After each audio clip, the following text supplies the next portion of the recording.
ナモタッサーバガワットアラハトサンマサムタッサナモタッサーバガワット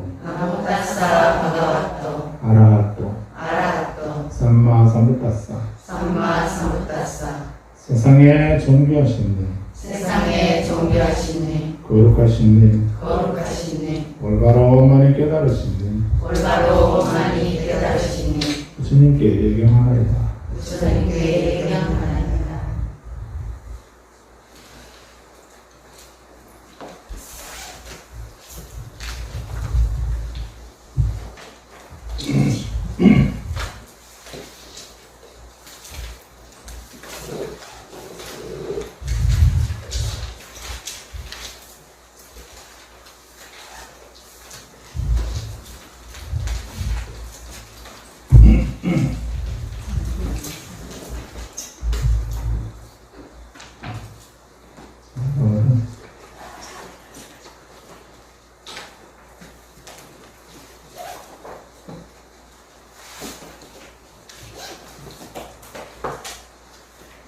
페이지 16번 우리 교재 49쪽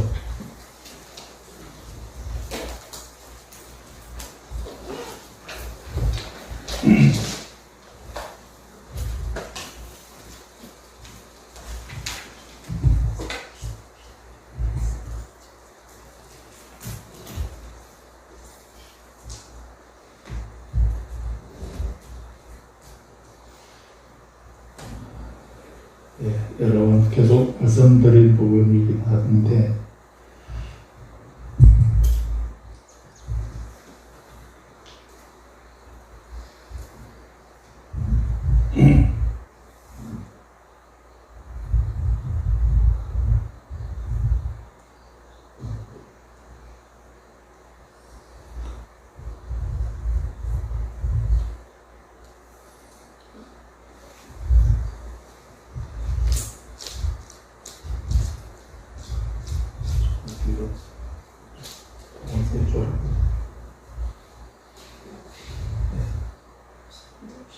숙여지죠.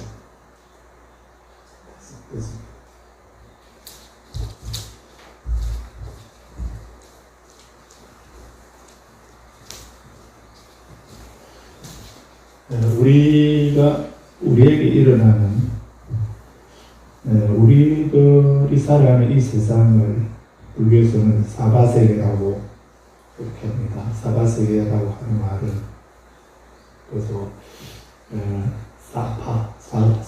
사바세계라고 하는 말은 가민세계라고 가민이라고 이를 번역합니다. 참고 견뎌야 된다 이런 말이에요.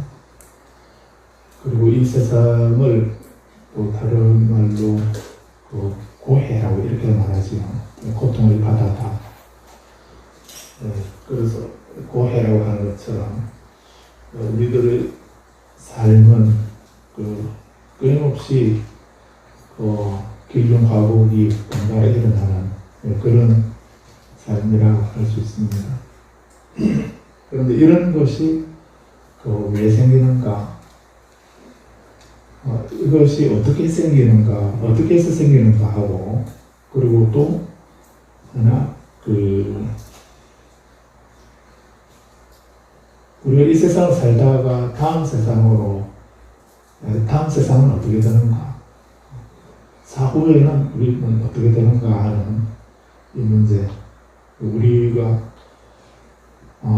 그 문제에 대해서 그에 대해서 어떻게 설명하는가에 따라서 여러 가지 종교로 나눠져 있다라고 이렇게 볼 수 있습니다. 그런데 불교는 이제 결론은 우리는 사후 세계에 우리가 죽음으로써 모든 것이 끝나고 없어지는 것이 아니고 우리는 지어놓은 업이 있기 때문에 그 업에 의해서 끊임없이 우리들의 생존은 반복된다라고 하는 그런 윤회한다고 하는 것이 기본 입장입니다. 그래서 우리가 전생에 이 세상 오기 전에도 우리는 시작을 알 수 없는 그때부터 우리 업에 따라서 이 세상에 태어나서 다양한 곳에서 태어나서 그런 삶을 살아왔고, 그리고 또 그러다가 지금은 이렇게 인간 세상에 태어나서 살고 있는 것이고, 그리고 또 이렇게 살면서 매 순간순간 발 한 번 옮기고 손 한 번 움직이고 그렇게 하는 모든 것이 업 아닌 것이 없다라고 이렇게 지장경에 말씀하고 있는 것처럼, 우리는 일생 동안 그 길지 않는 그런 삶을 살면서 매 순간 업을 짓습니다. 그 업은 선업이 있고 악업이 있고, 그런 업을 지어서 그 업에 의해서 또 다음에 그 업에 맞는 몸을 맞추어서 받게 됩니다. 그런데 그래서 이렇게 우리가 태어나고 또 윤회하고 또 살아가는 동안에 여러 가지 전환들이 길흉화국에 그런 다양한 많은 일들이 일어나고 하는 이런 속에, 이런 일들이 이제 부처님은 우리 스스로 자업자득이라고 이렇게 말씀했다고 들어봤습니다. 내가 지어서 내가 받는다 라고 하는, 여기에 누구도 예외 없이 이 세상에 살아있는 생명 가진 모든 존재들은 다 이 법칙 속에 놓여 있다라고 이렇게 말하지요. 그래서 이렇게 나에게 좋은 일이 일어나는 것도 그 원인을 내가 지어서 받는 것이고, 또 나에게 어떤 불행한 이런 일이 일어나도 그 원인이 누구 탓이 아니고 누구 때문이 아니고 내가 지어서 그 과거를 받는 것이다 라고 이렇게 말씀하고 있습니다. 그래서 한편으로 이런 일들이 누구 때문이라고 이렇게 하게 된다면, 누구 때문에 그렇게 이런 일들이 일어난다라고 이렇게 한다면 또 어찌 보면 좀 그 문제를 해결하기 쉬울지도 모르겠습니다. 그래서 누구 탓이다, 누구 때문이다 이렇게 하게 되면 좀 더 쉽게 생각할 수 있을는지 모르겠는데 사실은 그게 더 어렵기도 합니다. 그런데 이렇게 우리에게 일어나는 모든 일들이 내가 지어서 내가 받는다라는 이런 입장이기 때문에, 그런 입장, 그걸 부처님은 아셨다고 해서 부처님이라고 이렇게 말씀하는 거니까. 그래서 이런 입장이라면 이제 우리가 만약에 그런 일들이 누구 때문이다라고 하면은 우리는 그 문제를 해결하기 위해서 깊은 신앙을 가지고 기도를 하고 제사를 지내고 기도를 하는 이런 일을 해야 되겠지만, 근데 누구 때문이 아니라 나 때문이다라고 이렇게 한다면, 내가 지어서 내가 받는다라고 이렇게 한다면 우리가 해야 할 일은 비는 것이 아니고 좋은 행복의 원인을 심고 불행의 원인을 제거하는 이런 노력이 필요하죠. 그게 필요한 것입니다. 그래서 이렇게 행복의 원인을 짓고 불행의 원인은 제거하고, 또 이미 생겨난 불행은 없애려고 노력하고 없어지도록 하고, 아직 생겨나지 않는 선업은 또 더 빨리 더 일으켜서 더 늘어나도록 이렇게 해야 되겠다라고 하는 이런 입장이죠. 그래서 그런 것을 한마디로 말하고 우리는 수행이라고 이렇게 말하는 것입니다. 그래서 기도와 수행의 차이는 그렇게 이해할 수 있을 겁니다. 그래서 우리는 이제 수행의 정도라고 하고 부처님은 수행을 하라고 이렇게 말씀을 하시는데, 어떤 수행을 해야 되는가? 또 막상 수행을 하려고 그러면 수행한다 또는 수도한다 또는 정진한다 이렇게 할 때에 그 수행의 방법은 가지 수는 수없이 많습니다. 8만 4천 가지다 이렇게 말할 수 있을 정도로 다양한 많은 수행 방법이 있습니다.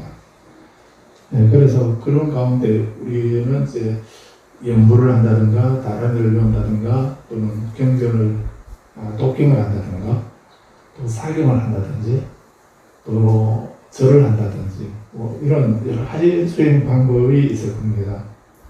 그런 가운데 그런 것도 다양한 수행 방법 중에 한 가지씩들이 있는데 그 중에 어느 걸 해야 되는가, 또 절을 한다든가 연부를 한다든가 명상을 한다든가 참선을 한다든가 이렇게 한다 하더라도 그냥 앉아있기만 하면 되는가, 그게 또 아니기 때문에 앉아있는 그게 수행이 아니기 때문에 절을 한다고 해서 그냥 엎드려서 절하고 하는 이런 것은 그냥 생각 없이 연부를 안 하고 부처님을 생각하지 아니하고 연불, 연법, 연성 이렇게 가르침을 생각하지 아니하고 그냥 절하는 거는 그냥 굴신, 몸을 굽히고 펴고 이렇게 그걸 하는 걸 굴신이라고 하죠. 그래서 그렇게 하는 거는 그냥 굴신 운동이라고 이렇게 또 얘기합니다. 그거는 굴신 운동이지 그게 절이 아니고 수행이 아니다라고 이렇게 말하는, 그러면 더 어렵죠. 그럼 어떻게 해야 되지? 그래서 우리가 이제 명상관에서 이렇게 명상을 하자고 시작한 것인데, 근데 명상을 어떻게 하는가? 여기서도 이제 첫 번째 명상 수행을 가다 해서 첫 번째 경이 부제가 어떻게 온갖 번뇌를 끊어 없앨 것인가 이렇게 했습니다. 번뇌를 끊는다. 누구의 번뇌를 끊습니까? 내 마음속에 있는 내가 다른 사람의 번뇌를 끊는 것이 아니고 내 마음속에 일어나는 이 번뇌를 내가 끊는 것입니다. 이 번뇌를 어떻게 끊을 것인가?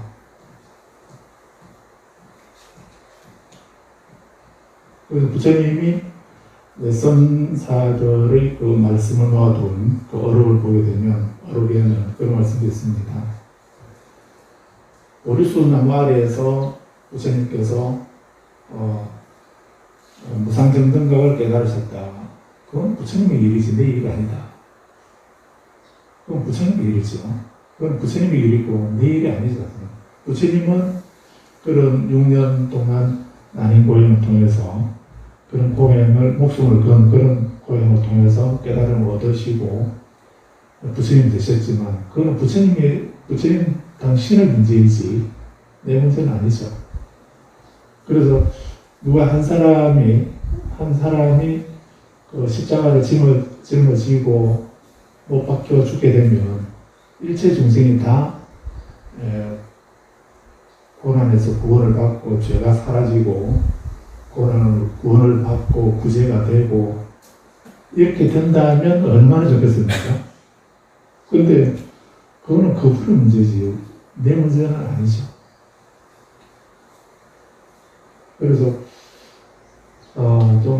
좀 비슷한 얘기로 입보살에도 그런 말씀이 있습니다.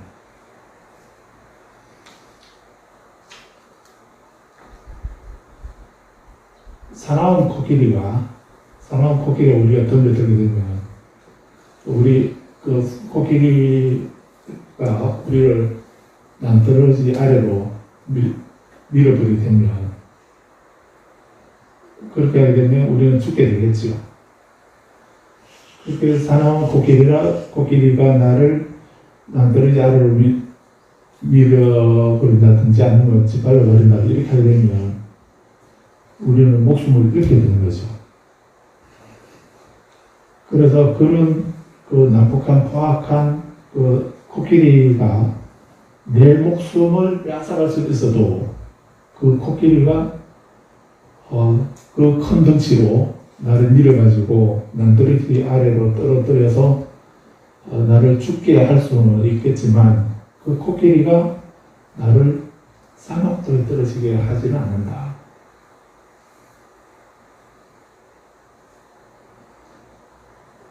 또 그 왕이 나에게 어떤 선물을 주고 우리가 선물을 주거나 나를 칭찬하고 이렇게 하게 되면 그러면 우리는 많은 것을 얻을 수 있고 어떤 부귀나 명예나 이런 걸 얻을 수 있죠.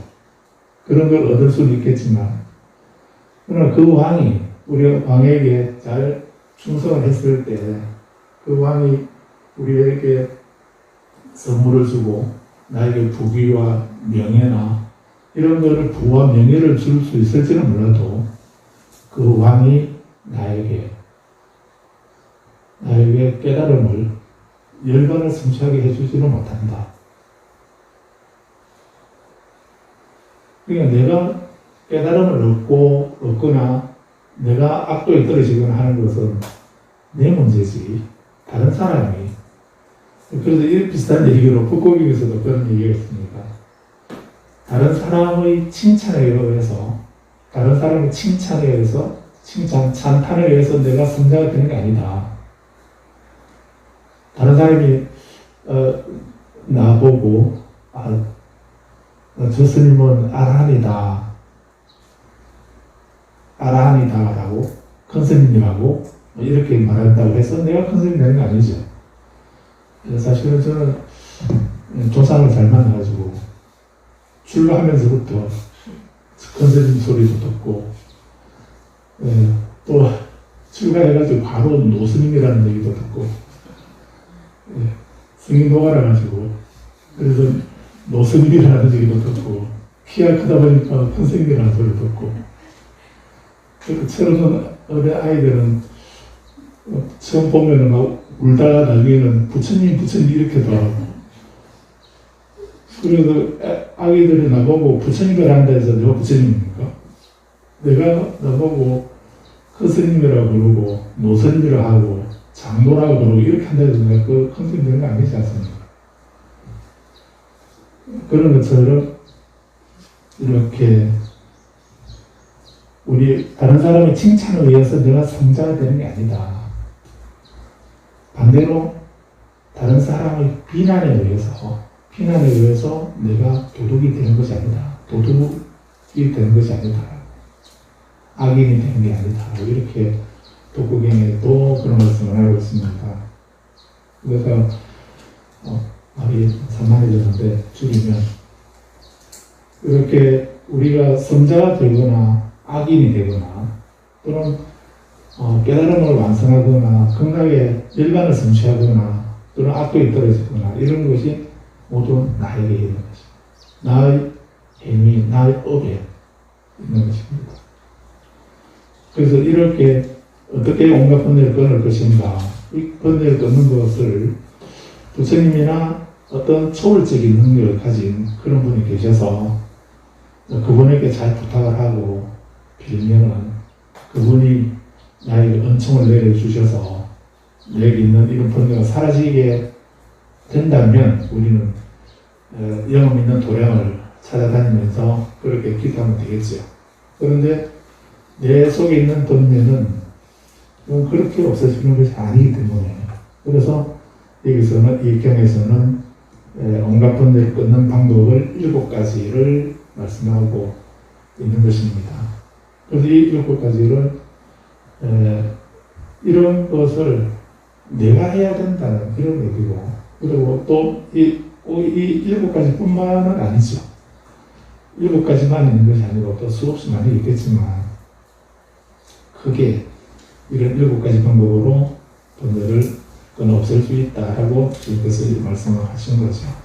그런데 이 번뇌를 끊는 것은 이런 방법을 또 우리가 얼마나 많이 아는가 그게 따라서 없앨 수 있는가 그건 아니죠. 그것도 아닙니다. 방법이 1가지든 6가지든 7가지든 84,000가지든 그 방법을 누가 그 길 따서 누가 가야 됩니까? 내가 가야 되죠. 내가 그 1가지라도 그 방법을 선택에 공감을 하고 내가 그 방법대로 실천을 하게 되면 그 공덕은 내가 얻게 되는 거죠. 그래서 이런 그래서 이런 수행을, 계율을 말하는 것이기 때문에 이런 것을 수행이 그런 것이기 때문에 그 많은 것 전부 다 해야 되는 것이 아니고 그중에 한 가지라도 하면 되는 겁니다. 그런데 그 한 가지를 하게 되면 그 한 가지로서 그게 다른 번뇌를 제거하고 해탈을 얻을 수 있다고 해서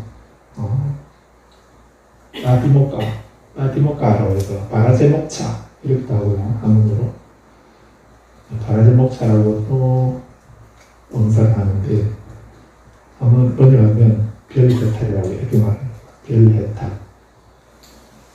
별해탈. 해탈을 개별적으로 해탈을 얻는다. 별해탈 또는 별별해탈 이렇게 말씀하고 있습니다. 원래 그 말은 그 부처님 말씀으로 계율을 다 모아둔 거, 계본 또는 계경 이런 것을 그런 계율을 조항을 다 모아둔 것을 바라제목차, 계본 또는 계경 이렇게도 번역 뜻으로 그렇게 번역하는데 실제 내용은 계율이라고 하는 것은 그 250가지든 348가지든 5가지든 10가지든 그거를 전부 다 10가지를 받았으면 또 5가지를 5개를 받았으면 5개 다 또 30개를 10성개를 받았으면 10가지 다 이렇게 그걸 다 지켜야 해탈을 얻는다는 이런 말이 아니고 그런 계율 중에 단 한 가지라도 5개 중에 하나라도 그것을 지키고 수행을 하게 되면 그로서 그 업에 해당되는 그 계에 해당되는 업을 정화하고 그걸 계기로 해탈을 얻게 된다 하는 이런 의미입니다. 그런 의미에서 별해탈, 개별적으로 해탈을 얻는다 라는 이런 의미로 별해탈이라고 합니다. 그리고 또 그것도 그런 의미도 있지만 또 다른 의미는 계율은 우리 명상반 같으면 명상반 회장만 계율을 지키면 그 등록된 사람은 전부 다 해탈을 얻고 이렇게 하면 참 좋겠는데 그런 게 아니고 그거는 상관없이 우리 각각 개개인 모두 다가 계를 받은 그 개개인이 자기가 계를 지켜야 해탈을 얻는다 하는 이런 의미에서 별해탈이라고 또 합니다. 그래서 별해탈이라는 이 말이 개별적으로 해탈을 얻는다 이 말이 즉 내가 계획을 지켜야 되고 내가 수행을 해야만 그 해탈을 얻고 이익을 얻을 수 있다.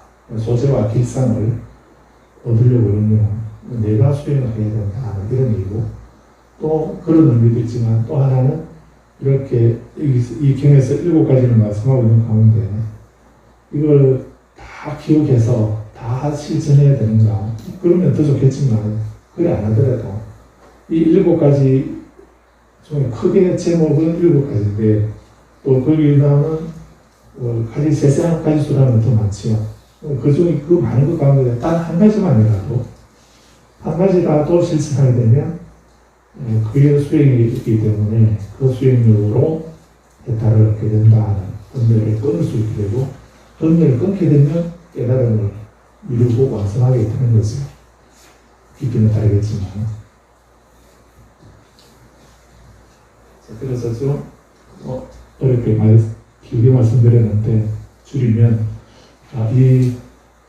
어떻게 번뇌를 끊어줄 것인가 내가 오늘 기억하실 것은 수행을 내가 해야 된다는 것 어떤 방식으로든 내가 해야 되고 단 한 가지만이라도 내가 실천하고 수행하게 되면 그것으로서 그 힘으로 내가 나에게 있는 번뇌를 끊게 되고 즉 고통의 원인을 제거하고 행복의 원인을 짚는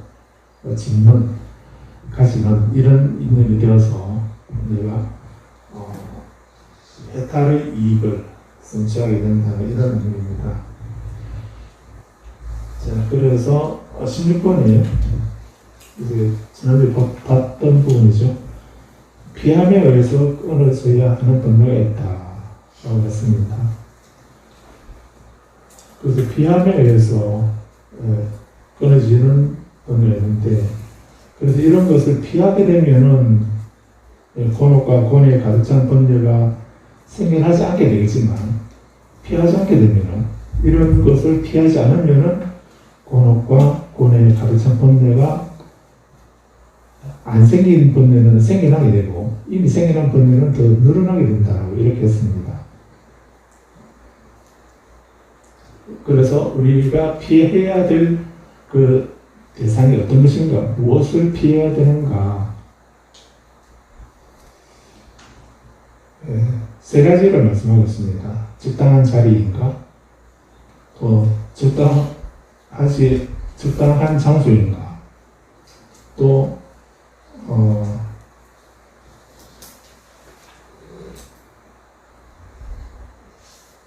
사귀기에 적당한 그런 좋은 친구인가, 이런 거, 이런 문제에 대해서. 그래서 총명한 길벗은, 총명한 사람은, 지혜로운 사람은 앉기에 적당하지 않은 자리에 앉는 자, 또 가기에 적당하지 않은 장소로 가는 자, 사귀기에 적당하지 않는 악한 친구와 사귀는 자를 악한 상태에 있다라고 판단할 거다라고 얘기했습니다. 그래서 그는 성찰을 해서 적당하지 않은 자리, 적당하지 않은 장소, 악한 친구를 피한다라고 했습니다. 그래서 그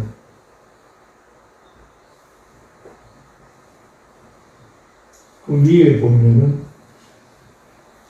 사나운 코끼리를 피하고, 사나운 말을 피하고, 사나운 소를 피하고, 개를 피하고, 뱀이나 말뚝이나 가시덤불이나 갱도나 절벽이나 웅덩이, 늪지를 피한다라고 이렇게 했습니다.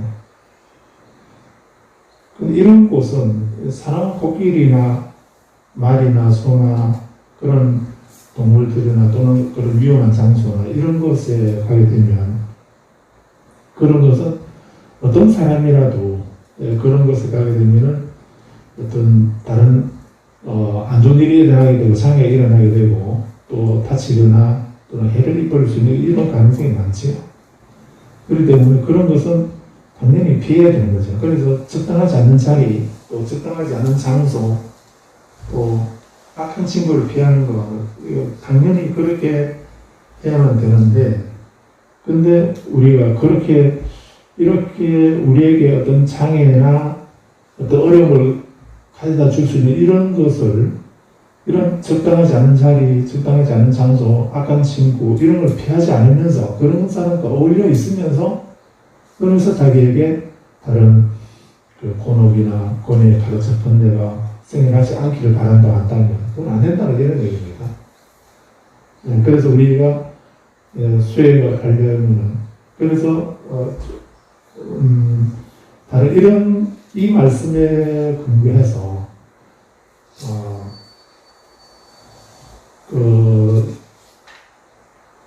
정가마 대사께서 수행을 말씀한 것은, 보통 우리가 그 사가행이라고 이렇게 들어보셨죠. 4가지 가행이라고 들어보셨는데, 정가마 대사는 그 2가지를 더 보탭니다. 그래서 6가행이라고 이렇게 말씀하고 있습니다. 그래서 티베트에서도 겔루파에서는 또 6가행이라고 이렇게 합니다. 기본적으로는 거기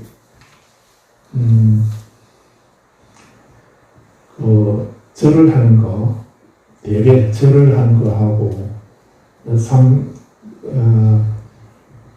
귀 발버리심을 그거 계속 외우면서 절을 하는 거, 그리고 2번째는 악업을 정하는 백자진을 외우는 거, 3번째는 공덕을 쌓기 위해서 만다라 공명을 올리는 거, 4번째는 스스로의 가피를 구하는 구루요가라고 하는 이 4가지를 사가행이라고 하지요. 그런데 이 네 가지는 기본적인 건데, 육가행에서 첫 번째로 얘기하는 것이 도량을 정화하라고 했습니다. 주변을 수행하려고 그러면은,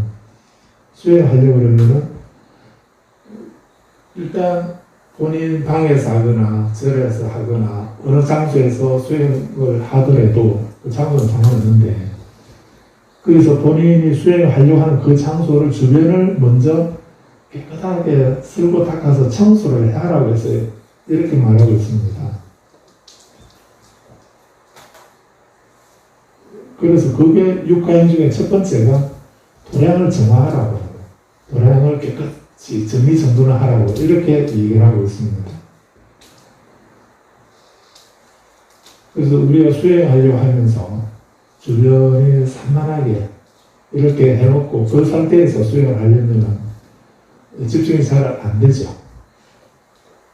기도한다고 바로도 태도를 펴놓고 집에서 그 거실에 앉아가지고 바로도 태도를 읽어야 되겠다 하고서 하고, 그 옆에는 TV도 켜놓고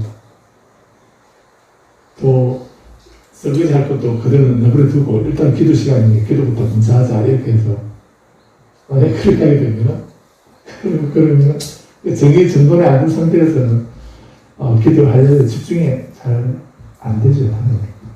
네, 그래서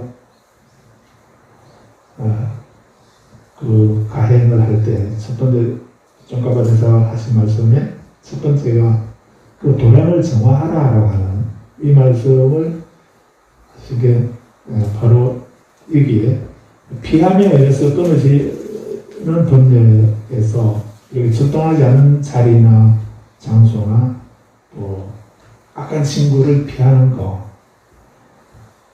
이것을 그렇게 함으로써 그것을 피하게 되면 우리에게 고노가 고뇌에 가득 찬 번뇌가 생겨나지 않게 된다. 이 말씀을 그렇게 표현한 것으로 볼 수도 있습니다. 그래서 이렇게 우리는 어쨌든 그 수행을 할 때, 또 기도를 하거나 수행하고 정리를 하실 때, 주변을 그렇게 정리정돈하는, 그렇게 깨끗하게, 정갈하게 정리를 하고서 기도해야 된다는 그런 말씀으로도 이해할 수 있고, 또 이런 것의 계기로 보통 이제 우리 천수경도 보면은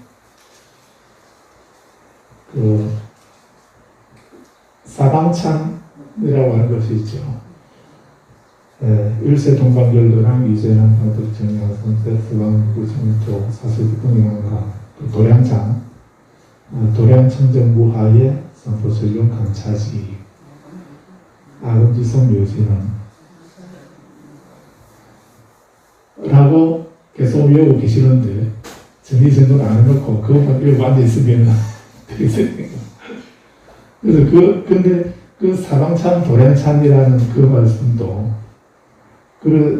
심리장구 대단한 그 위력으로 그 수행 기도를 할 수 있는 내 주변을 정화하는 밝히고 정화하는 나쁜 기운을 물리치고 정화한다는 이런 의미가 있습니다. 그래서 이제 내가 이렇게 그 도량 청정 무하에 도량이 청정해서 하에 먼지나 티끌이 없어졌습니다. 그것 없이 깨끗하게 다 정돈 정화되었습니다. 삼보 칠룡 강차지 삼보님과 칠룡 팔보 신주님들은 여기에 왕림하십시오. 아금지성 묘지는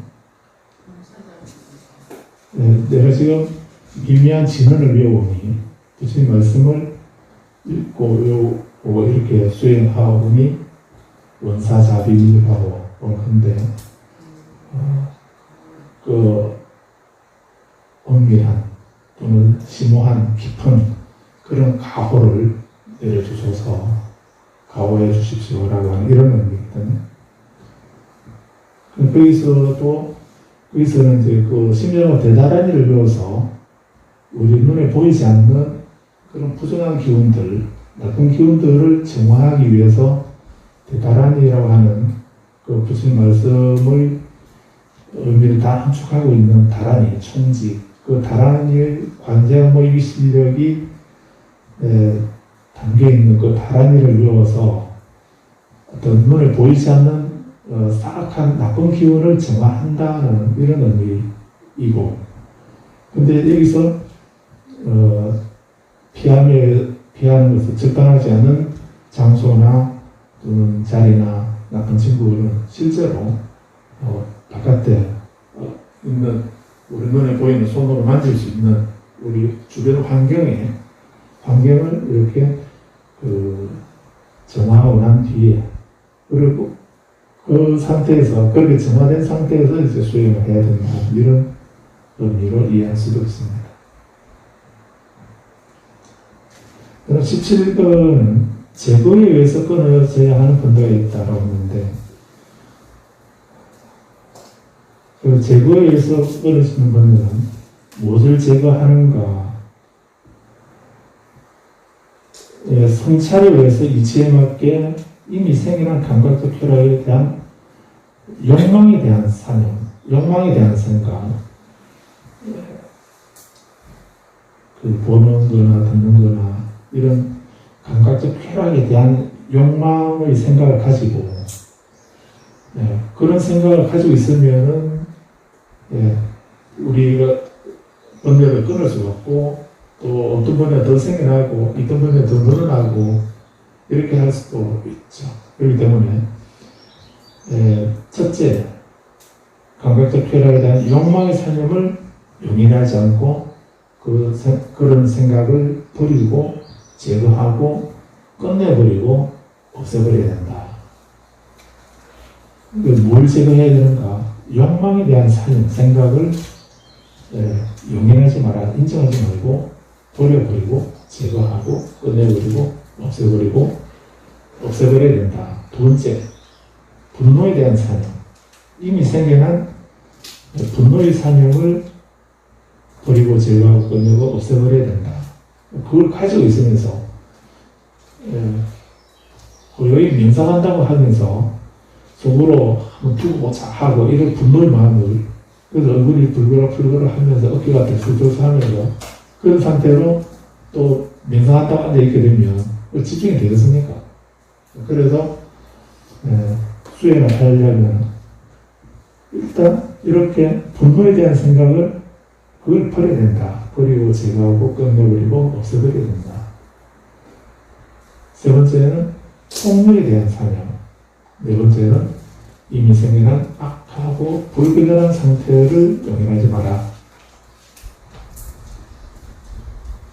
그걸 버리고, 제거하고, 끝내고, 없애버려야 된다.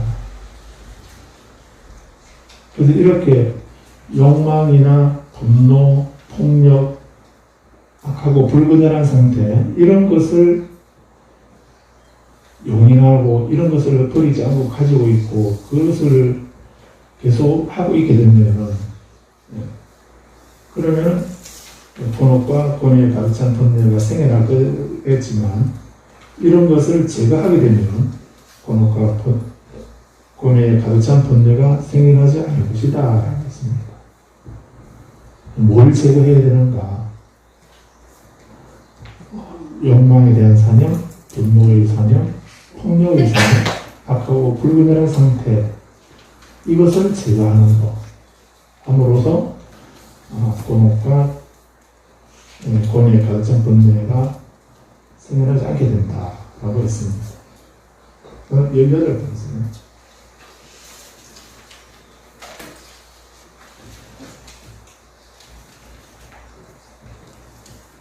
18번째는 이제 수행에 의해서 끊어져야 하는 번뇌라고 했습니다.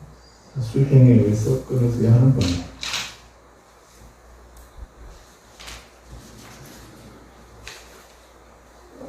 이 세상의 수행에서는 성찰에 의해서 이치에 맞게 멀리 떠남에 의존하고, 사라짐에 의존하고, 소멸에 의존하고, 보내버림으로써 열반으로 회양하는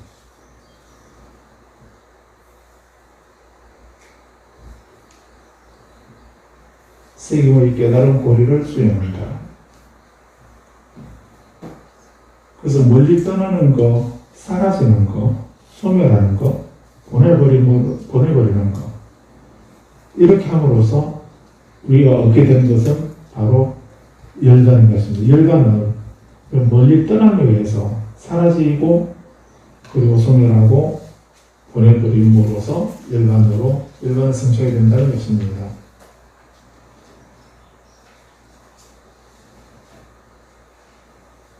그래서 거기 주어를 보시면요.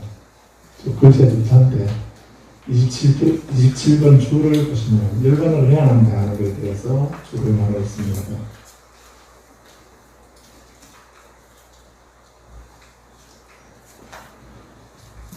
그래서 멀리 떠나는 거, 원리, 이탐, 그리고 치멸, 그리고 사견회양 이렇게 하고 있습니다. 보내버림으로써 열반으로 해양하는 거. 그 한문으로 그렇게 소개하고 있는데 거기 보면 무의서 SN 4권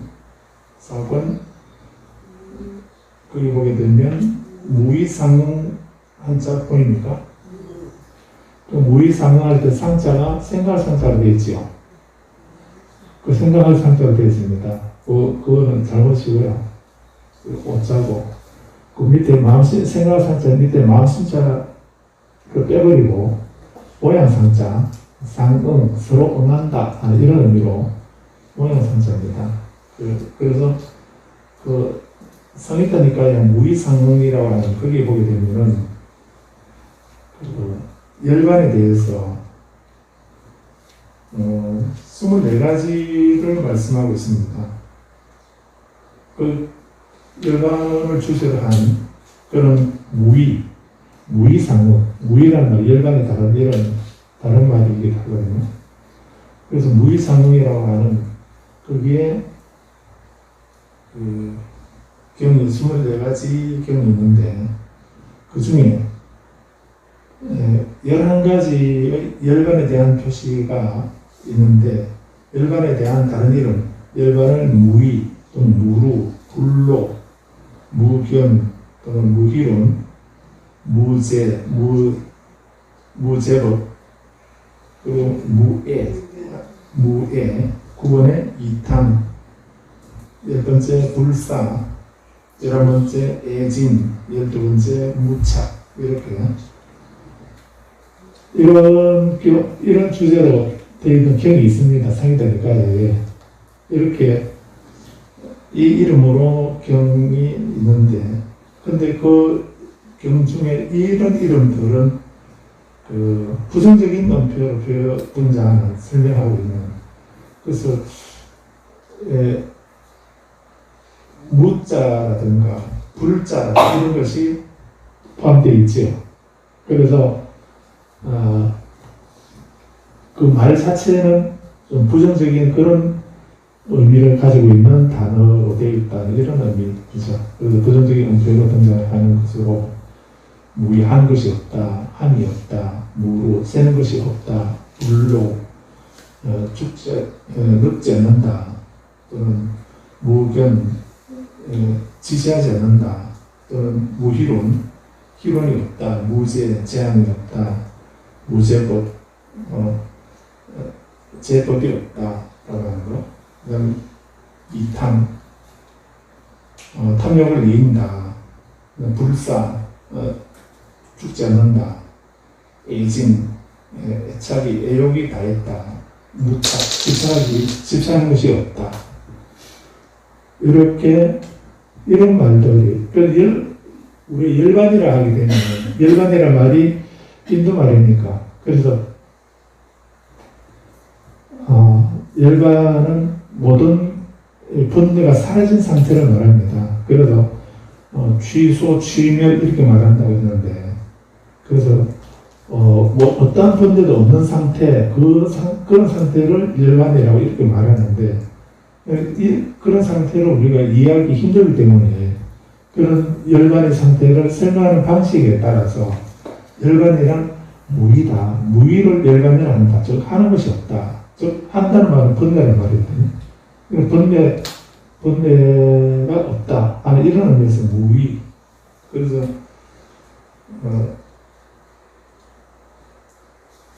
설명에는 유의법적 구조에서 벗어난 것을 말한다 이렇게 되어 있는데, 그 다음에 두 번째 무루라고 하는 거는 세 가지 번뇌, 즉 감각적 쾌락의 번뇌, 욕루, 또 존재의 번뇌, 유루, 또 무명의 번뇌, 무명루, 그런 세 가지 번뇌에서 번뇌가 없는 상태, 이런 의미로 열반을 무루라고 한다, 이런 의미로 이해하시면 됩니다. 불로라고 합니다. 열반은 유의법적인 늙음의 연생이 소멸된 상태다, 이런 의미에서 불로, 열반이란 늙음이 없는 상태다. 열반이란 무견, 즉 지시하지 않는다는 뜻이라고 했습니다. 볼 수 없다는 의미가 아니고 지시하지 않는다는 뜻으로 무견, 또 무희론, 일체희론, 사견이나 정견희론을 모두 다 떠나 있는 그런 상태라고 해서 무희론이라고, 열반이란 무희론을 말합니다. 열반을 성취하자 이렇게 말하면 모든 희론에서 떠나자, 희론이 없도록 하자, 이런 의미라는 얘기입니다. 무제, 열반 속에는 해침을 당할 만한 자아의 세계가 없다는 의미에서 무제라고, 아니기까라고 해서 무제라고 이렇게 했습니다. 그 다음에 일곱 번째는 무제도, 열반의 무위법에는 속각의 재앙이 존재할 만한 유의법이 없다고 해서 무세법, 무애, 열반은 진해, 화는 분노, 화내는 것, 진해의 연생이 소멸한 상태다. 그래서 열반을 성취하는 사람은 화를 내지 않는다 하고 그렇게 북구경에서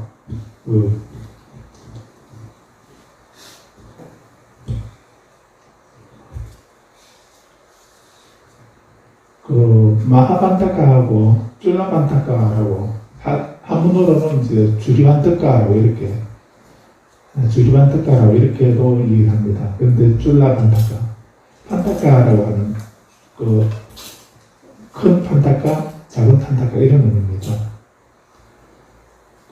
형님 이름이 마하반타카인데, 이 마하반타카가 출가를 해서 수행을 하고, 수행을 해서 아란이 됩니다. 아란이 되고 나니까 너무 기뻐서 번뇌를 제거하고 아란 깨달음을 완성하고 보니까 너무 기쁘고 행복해서 자기 동생도 이런 삶을 살면 좋겠다 싶어서 동생 쫄라반타카를 불러서 너도 출가해라 이렇게 해서 출가하게 된 겁니다. 그래서 쫄라반타카가 신심이 있어서 발심해서 출가한 게 아니고 형님의 권유에 의해서 출가를 하는 거예요. 그래서 이제 형님이 그렇게 수행을 해보니까 너무 좋아서 너도 이런 삶을 살면 좋겠다 이렇게 권해서 이제 출가를 한 건데, 그래서 이렇게 이제 출가해서 수행을 하는 이런 경전을 가르치고 이렇게 하니까 했는데, 이 동생은 너무 아둔해가지고 자기 이름조차도 외울 수 없을 그만큼 지혜가 없었다고 그럽니다. 그렇게 아둔한 제자 동생이었기 때문에 그런 사람이라서 경전을 가르치고 개송을 일러주고 이래도 몇 달을 가르치는데도 개송 하나를 못 외우더라고요. 개송, 4구절로 된 개송 하나를 개송 한 줄 무상심신미묘법 이거는 일주일 동안 계속 가르쳐만 그 한 줄을 외울 수 있겠죠. 그렇게 해서 계속 하나를 가지고 6달을 가르쳤는데도 못 외우더라. 첫 번째를 외우고 두 번째 넘어가면 첫 번째를 잊어버리고 뭐 이렇게 해서 두 번째 계속 하나도 못 외우고 하니까 그래서 이 형님이 이런 삶을 살아서 뭐 하겠냐. 네가 출가해가지고 그걸 계속 하나도 못 외우고 이렇게 살아가지고 아무 이익이 없다면 집에 가라. 내가 그거는 그 출가 수행하고는 안 맞는 것 같다. 집에 가라 라고 이렇게 절 밖으로 쫓아내버리고 문을 잠가버렸다며. 동생은 이제 줄라간타카는 그렇게 형님의 권유로 출가를 했지만은 저를 살아보니까 되게 좋고 이러한데 근데 집에 갈 생각은 전혀 없는데 형님이 뭐 집에 가라 하고 쫓아내고 이렇게 젊은 대문 장갑으로 이렇게 하니까 그러면 동생이 집에 가면 되는데 안 가고 바깥에 서가지고 울고 앉아 있는 겁니다. 그 다 큰 어른이. 그러니까 이제 대중들이 그 마마타카가 아란일 하면서 그 동생에게 화를 내가지고 화를 내서 동생을 쫓아내고 이렇게 했다고 어떻게 아란이 화를 낼 수가 있느냐 이렇게 비난을 하는 겁니다. 그래서 부처님께 가서 부처님께 가서 마마타카가 그렇게 아란일 하면서 화를 냈습니다. 이렇게 말하니까 부처님이 화를 낸 거 아니다. 이렇게 말씀하고 나의 아들 마판타카는 아라한과를 성취했기 때문에 화를 낸 것이 아니다. 화를 내지 않는다라고 이렇게 말씀을 한 게 있습니다. 그래서 아라한이 되면 어떤 화도 열반을 성취하게 되면 여기 무애라고 했듯이 어떤 화도 분노를 일으키지 않는 사람이 아라한이라는 겁니다. 그런데 화를 냈다고 한다면 그건 아라한이 아닌 거죠. 그래서 불고비영에서는 그 얘기는 빠져있는 그 부분에서는 부처님께서 이제 바깥에 글씨하러 가셨다가 들어오셨다고 보니까 그 어떤 비구가 바깥에서 뭐 울고 있는 겁니다. 그래서 왜 우냐 이렇게 하니까 우리 현아가 보고 쫓아냈어요 라고 이렇게 계속 또 못 이온다고 쫓아내었습니다. 나는 지금 가고 싶지 않은데 형이 쫓아내서 그걸 못 들어가고 있다 이렇게 하니까 부처님이 너 집에 갈 필요 없다. 나 따라와라. 내가 가르쳐 주겠다고 부처님이 직접 이제 줄라간타카를 가르치겠다고 들어가시면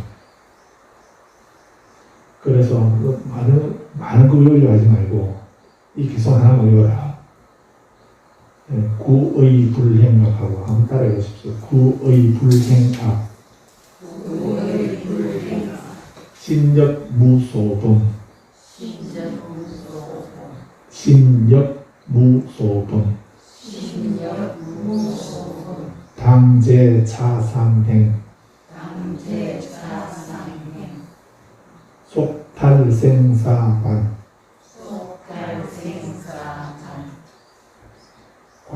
간행이고 경상도라서 탈생사간 이렇게 하지 말고 속탈생사관 경상도가 좋아 경상도 속탈생사관 관문할 관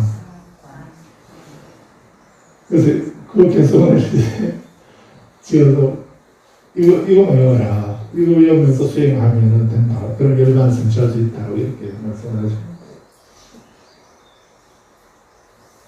그러니까 그 전에 사건을 부처님 모르시는지 근데 그렇게 그 개성을 지어서 이걸 외워라. 이거 외우고 이대로만 수행하면 열반을 얻게 된다. 이렇게 말씀하는 거죠. 근데 부처님이 일러주시고 하는데도 부처님이 경험이 없으셨던지 안타까워 이 개성 또 역시 못 외우는 거예요. 그래서 부처님이 아무래도 줄반탁가 못 외우니까. 그래서 부처님이 마지막에, 너 그거 계속 외우려 하지 마라. 외우지 말고, 먼지와 때를 털고 닦으리라. 그렇게 하면서, 청소만 하라고, 이렇게 한 겁니다. 아무리 외우는 건 아무리 해도 안 되는데, 먼지때를 털고 닦는 거 청소하라고 하니까, 그거는 안타까운 전혀 머리 외우려고 신경 안 써도 할 수 있는 거라서, 그거는 아주 잘하는 겁니다.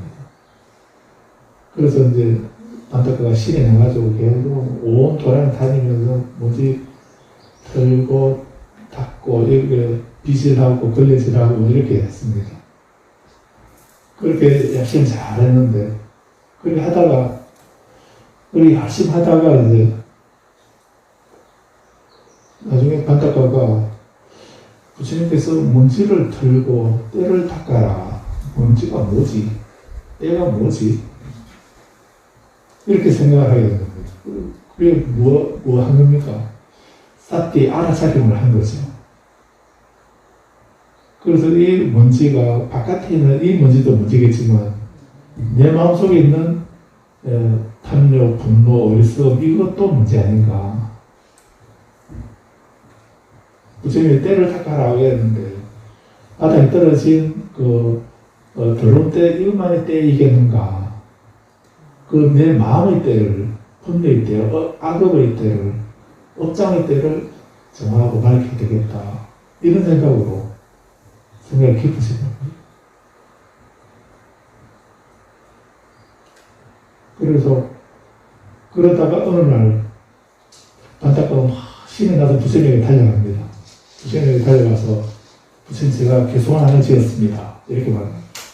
그래 개송 외우지도 못했는데 외우지도 못하는 사람이 부처님 다 외우셨죠. 그런데 안타까가 개송을 지었다고 이러는 거 기특해서 그래 어떻게 지었는데 안 외워봐라 이렇게 하니까 구의 불행하고 심력 무소금하라. 당제 차사명하면 속탈 세문사관 하리라. 이렇게 외웠습니다. 자기가 지었으니까 부처님 읽어주신 겁니다. 부처님이 먼저 읽어주신 거죠. 그때는 못 읽었는데 이렇게 수행을 하고 먼지를 털고 때를 닦아내고 이렇게 수행을 하니까 기억력이 살아나가지고요. 그때 오래전에 한번 부처님께서 일러주신 거 그게 기억이 되살아난 겁니다. 구의불행각, 구의, 입으로 마음으로 불행악, 악행을 하지 마라. 구의불행악, 입으로도 마음으로도 나쁜 일 하지 마라. 심력 무소, 또 역자, 심력 무소금. 몸으로도 역시 또한 무소금, 분하는 바가 없게 하라. 바소자, 무소금. 당제 차사면, 마땅히 이 세 가지를 제거하게 되면, 제거해서 정화하게 되면, 당제, 제갈제자, 당제, 마땅히 제거한다. 차사면, 이 세 가지 행을, 업을 잘 제거하게 되면, 속탈생사가 친숙할 속자. 속탈, 친숙하게 벗어난다. 해탈한다. 무엇을? 생사관, 생사의 관문. 관문관자. 생사관, 생사의 관문. 생사의 문을 벗어나게 될 것이다. 윤회를 벗어나게 된다. 이 말이죠. 열반을 성취한다는 거 아닙니까?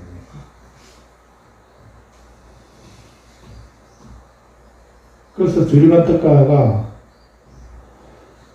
주류관 닦아는 먼지 털고 때 닦아내고 걸레질하고 이렇게 정리정돈 청소하는 것만 했는데 이 개성을 외우면서 수행을 완성해서 한 성자가 된 겁니다.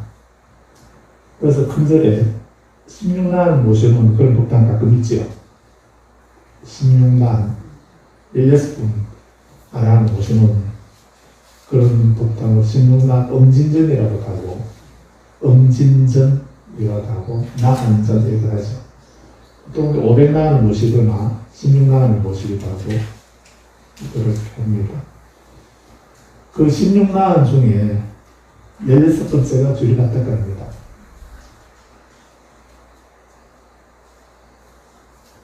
그래서 수행은 뭐 그냥 머리로 하는 게 아니고 그렇게 그 수행을 완성하게 되면 뭐 잘 외운다 못 외운다 이게 중요한 게 아니라는 걸 아시겠죠.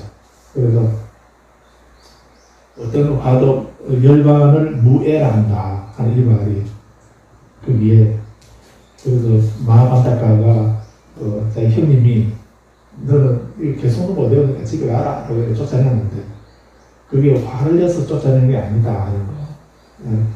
이 마하반타카는 아란이기 때문에 아들 마하반타카는 아란과를 성취했기 때문에 어떤 화도 남아있지 않다. 분노를 일으키지 않는다. 이렇게 하신 말씀은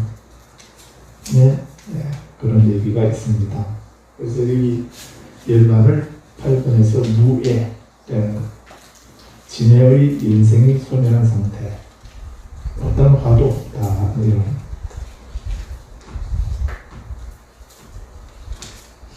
우리가 좀 잘못 알고 있는 것 중에 가끔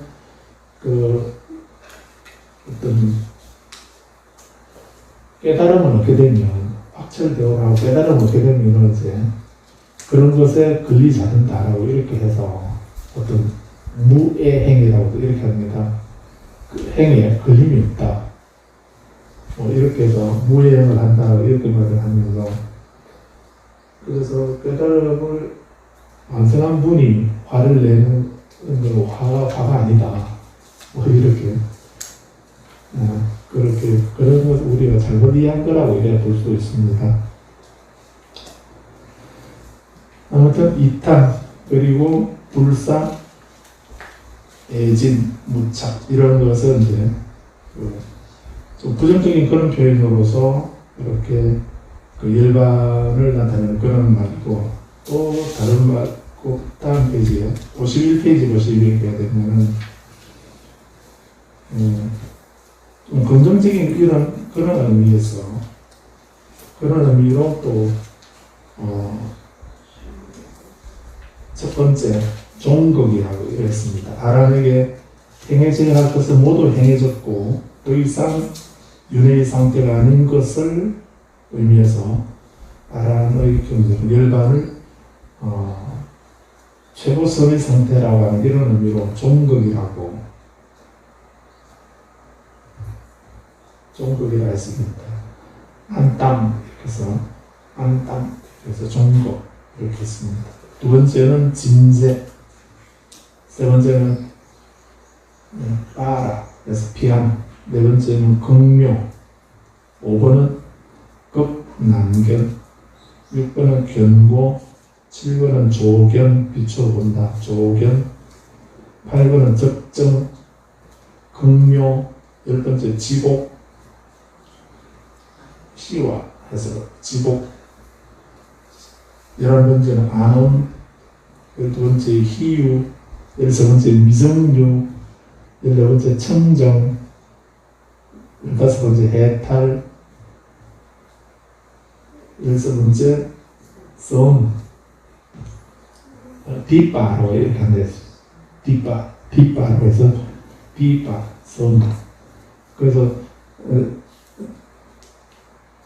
자등명, 법등명 뭐 이렇게 그렇게도 하죠.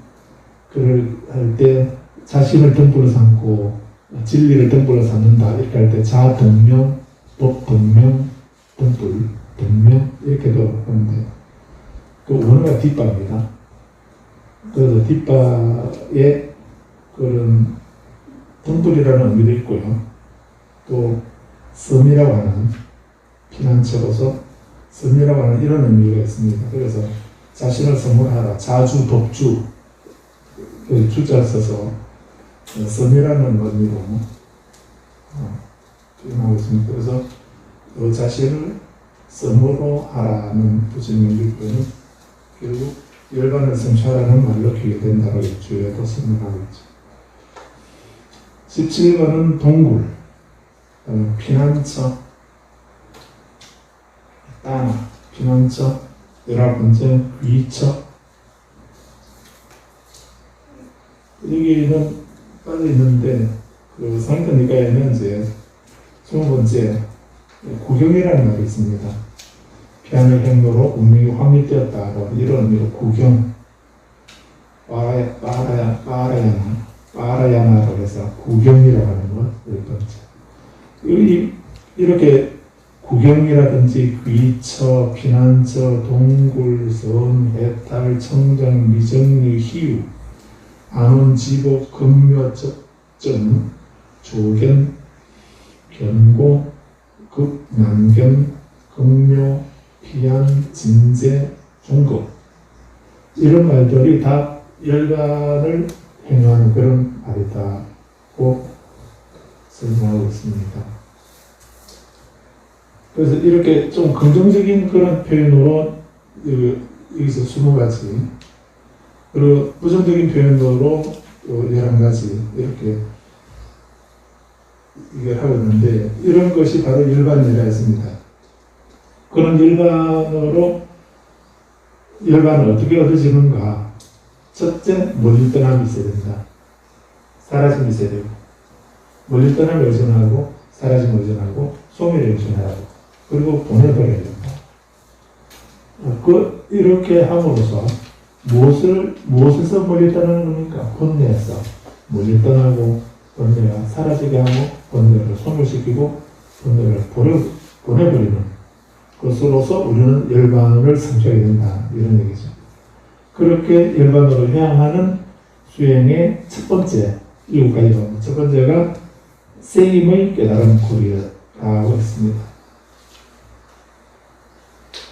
두 번째는 51페이지에 탐구의 깨달음 고리. 세 번째는 52페이지에 정진의 깨달음 고리. 네 번째는 희열.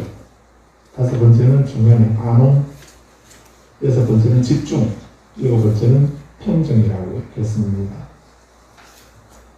이것은 이제 7각지를 말하는 거죠. 이것을 7가지 깨달음의 고리라고 했습니다. 깨달음을 얻을 수 있는 7가지 방법, 이런 의미도 되겠고, 그래서 이 하나하나로 해서 그것으로 깨달음을 도달할 수도 있고, 또 이 7가지가 유기적으로 동시에 이루어지는 거죠. 오늘은 1번, 내일은 2번 이렇게 한 것이 아니고, 이 7가지는 따로따로 나눠져 있다기보다도 이 7가지가 동시에 이루어진다라고 이렇게 볼 수도 있습니다.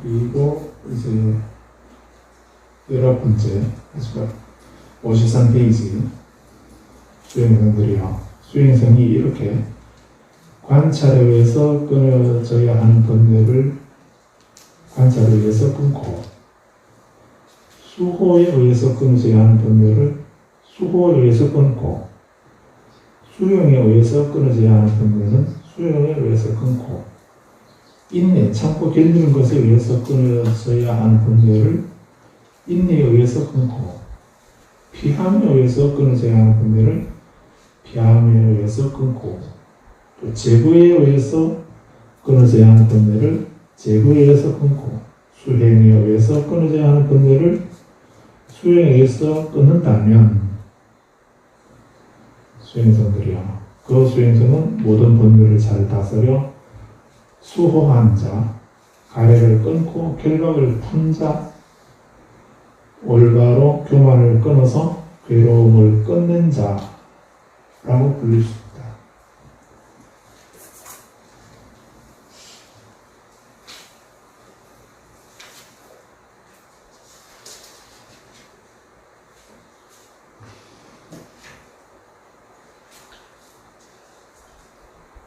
그래서 이렇게 이 경에서는 이제 7가지 모든 번뇌를 끊는 방법에 대해서 7가지를 말씀하고 있는데, 그래서 이렇게 수고에 의해서 끊어져야 하는 번뇌를 관찰한다든가 수용한다든가 인내로 해서 끊어지는 것은 아니죠.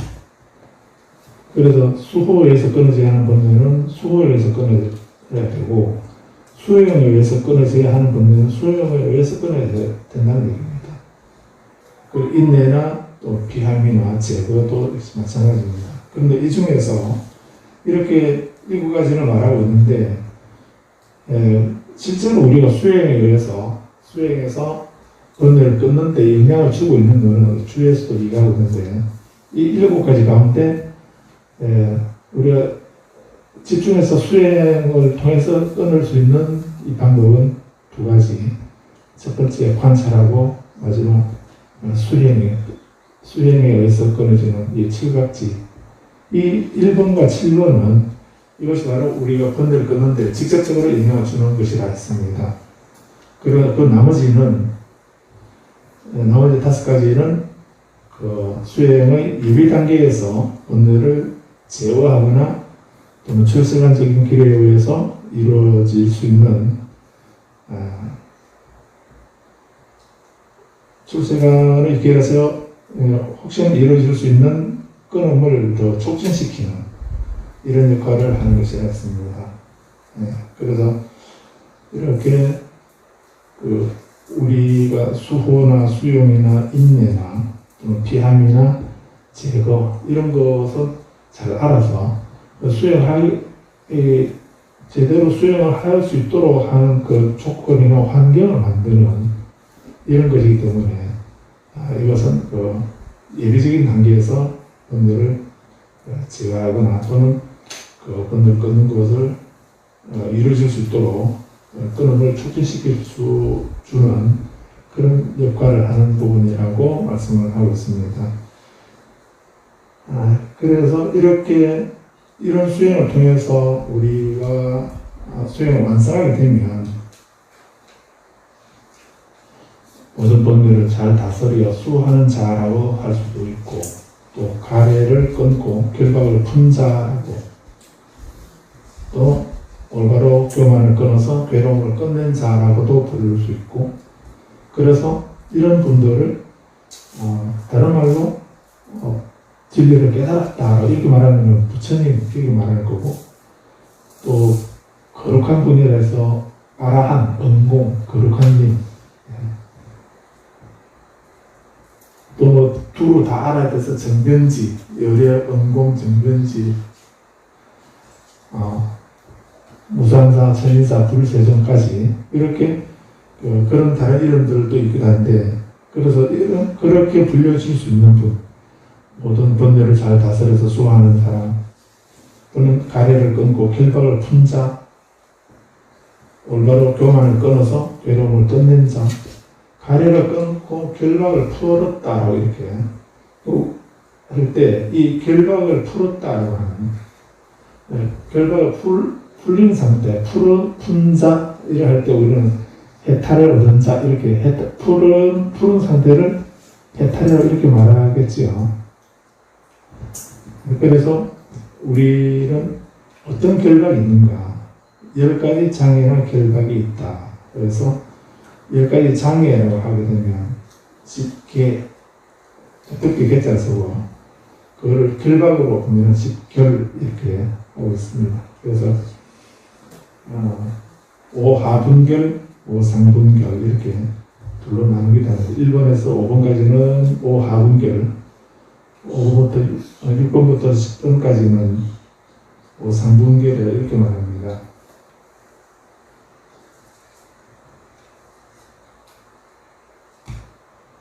그래서 1번은 첫째, 주에 보면 1번에 실체가 있다는 환상, 유신견이라 해야겠습니다. 이것이 나다, 이것이 내 것이다, 이것이 나의 자아다 라고 한 그런 불변의 실체가 있다라고 지칭하는 것, 그것을 유신견. 두 번째는 의심이라 했습니다.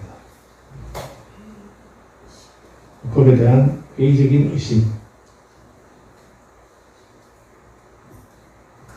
세 번째는 미신과 특고에 대한 집착이라는 개금추. 이 세 번째까지가 수다원과를 얻게 되면은 없어지는 것이 이 세 가지 번뇌 결박입니다.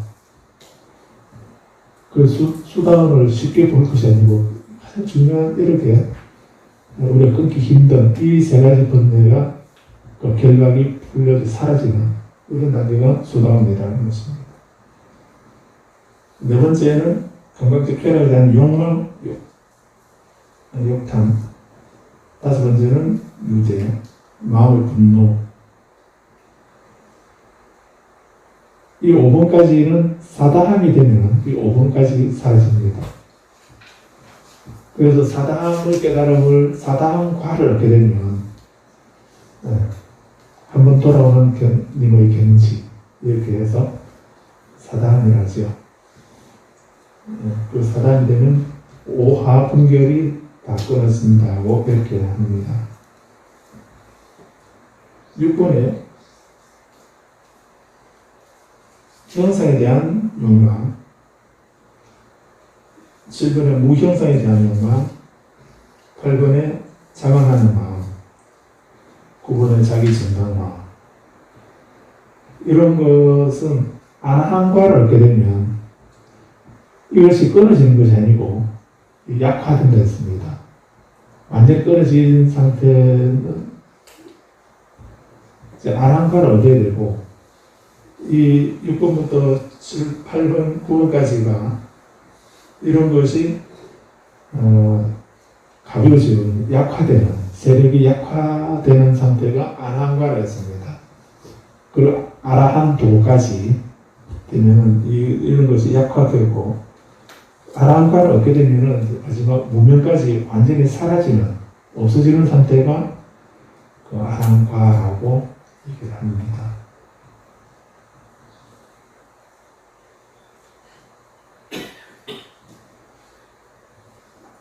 그래서 오늘 여기까지 하고요. 이제 마지막이니까 첫 번째 어떻게 온갖 번뇌를 끊을 것인가 7가지 방법을 말씀하신 것을 봤습니다. 그리고 7가지 중에 가장 중요한 건 수행에 직접적으로 번뇌를 끊는 것은 2가지가 있습니다. 그런데 이런 번뇌를 끊기 위해서 우리는 이런 7가지 또는 한국따라니까에서는 6가지를 말씀한다고 했습니다. 그런데 이런 것을 전부 다 또 필요하겠지만 그 한 가지라도 관찰을 위해서 또는 수행을 위해서 이렇게 내가 직접 그런 수행을 함으로써 이렇게 번뇌가 끊어지고 제거될 수 있다. 그래서 수행을 통해서 궁극에 우리가 모든 번뇌를 잘 다스려 수호하는 자가 되고 가래를 끊고 결박을 푼 자, 올바로 교만을 끊어서 괴로움을 끝낸 자가 될 수 있도록 수행을 계속 해야 되겠습니다. 여기까지 말씀드리고 다음 시간에 물 없는 목욕으로 마음의 때를 씻어낸다 라는 그거에 끝이는데 원래 경이름은 옷감에 대한 비유의 경이라고 했습니다. 그 경을 다음 시간에 보도록 하겠습니다. 마치겠습니다. 근데 잠시 자리 피면서 300 올리면서 자리 풀도록 하겠습니다.